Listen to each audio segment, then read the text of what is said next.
जय श्री कृष्णा भक्तों, आप सभी का मेरे चैनल भक्ति सागर में बहुत बहुत स्वागत है। आज हम सोमवती अमावस्या व्रत कथा का स्मरण करेंगे। समय की बात है, एक गरीब ब्राह्मण परिवार था।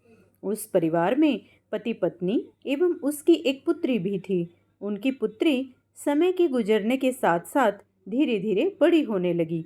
उस पुत्री में बढ़ती उम्र के साथ सभी स्त्रोचित सवगुणों का विकास हो रहा था। वह कन्या सुंदर, संस्कारवान एवं गुणवान थी, परंतु गरीब होने के कारण उसका विवाह नहीं हो पा रहा था। एक दिन उस ब्राह्मण के घर एक साधु महाराज पधारे। साधु उस कन्या के सेवा भाव से अत्यधिक प्रसन्न हुए। कन्या को लंबी आयु का आशीर्वाद देते हुए साधु ने कहा कि इस कन्या के हाथ में विवाह योग्य रेखा नहीं है। तब ब्राह्मण दंपति ने साधु से इसका उपाय पूछा। कन्या ऐसा क्या करे कि उसके हाथ में विवाह योग बन जाए?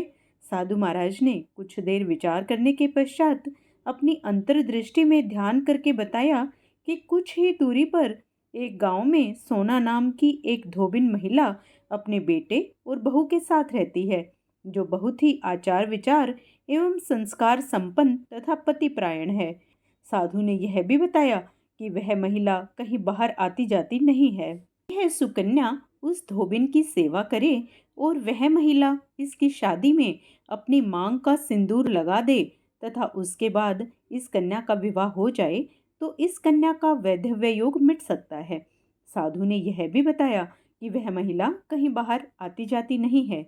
यह बात सुनकर ब्राह्मणी ने अपनी बेटी से धोबिन की सेवा करने का प्रस्ताव रखा। अगले दिन से ही कन्या प्रातःकाल ही उठकर सोना धोबिन के घर जाकर साफ सफाई और अन्य सारे कार्य करके अपने घर वापस आने लगी। एक दिन सोना धोबिन अपनी बहू से पूछती है कि तुम तो सुबह ही उठकर सारे काम कर लेती हो और पता भी नहीं चलता। बहू ने कहा, माँ जी, मैंने तो सोचा कि आप ही सुबह उठकर सारे काम खुद ही खत्म कर लेती हैं। मैं तो देर से उठती हूँ। यह सब जानकर दोनों सास बहू घर की निगरानी करने लगी कि कौन है जो सुबह ही घर का सारा काम करके चला जाता है। कई दिनों के बाद धोबिन ने देखा कि एक कन्या मुंह ढके अंधेरे में घर में आती है और सारे काम करने के बाद चली जाती है। जब वह जाने लगी तो सोना धोबिन उसके पैरों में गिर पड़ी। पूछने लगी कि आप कौन हैं और इस तरह छुपकर मेरे घर की चाकरी क्यों करती हैं? तब कन्या ने साधु द्वारा कही गई सारी बात बताई। सोना धोबिन पतिपरायण थी, अतः उसमें तेज था। वह तैयार हो गई।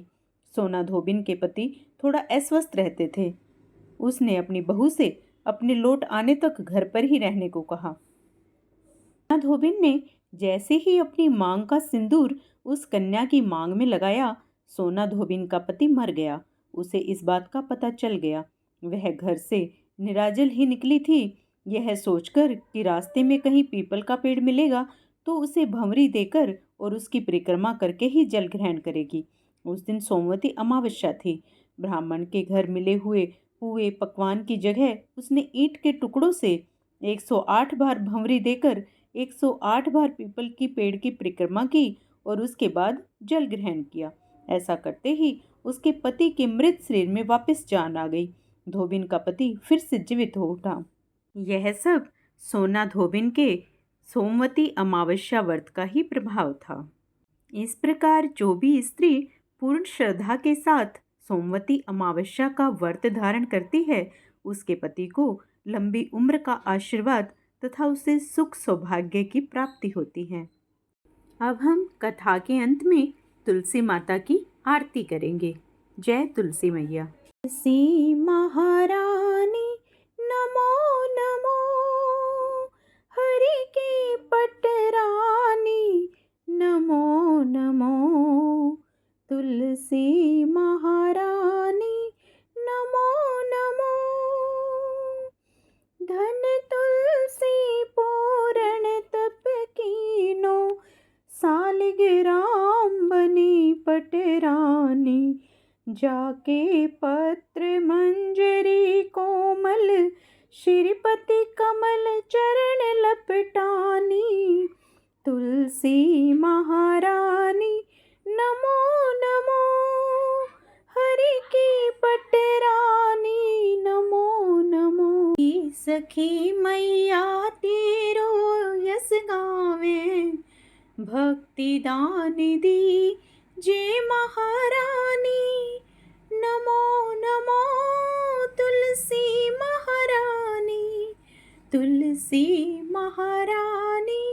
नमो नमो तुलसी महारानी, नमो नमो हरि की पटरानी। नमो नमो तुलसी महारानी, नमो नमो। ऐसी ही सुंदर व्रत कथाएं सुनने के लिए कृपया मेरे चैनल को सब्सक्राइब अवश्य करें और वीडियो को लाइक करें। हर हर महादेव।